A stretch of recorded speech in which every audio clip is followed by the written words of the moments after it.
Diba, watermelon, yung kaninang kinat ko. So, ngayon, gaganunin lang nito. Babalitan ninyo yung ganito.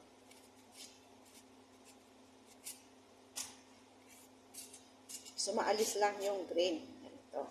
Tapos, hiwain natin. Hiwain natin.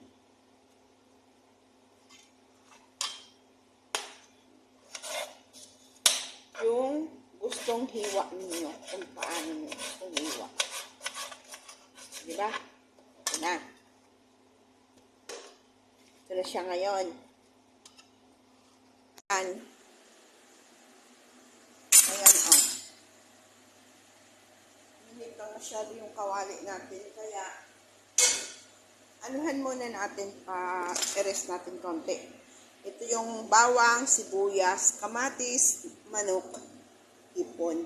Yan, yung ating watermelon skin at saka sili. Sabay-sabay na natin yan.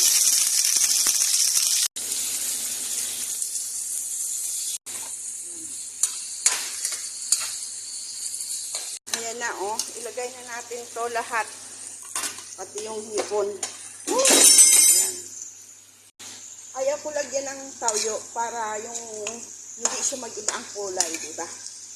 Kasi makamatis naman. Huwag natin tutubigan kasi magtutubig yun eh. Yung katas niya sa pusang magluluto. Ayan, malapit na hong maluto. O, diba? May gulay na tayo. Kasarap. So, ready done. Ayan na po. O, ayan. Tikimang porsyon. O, diba? Ayan na siya.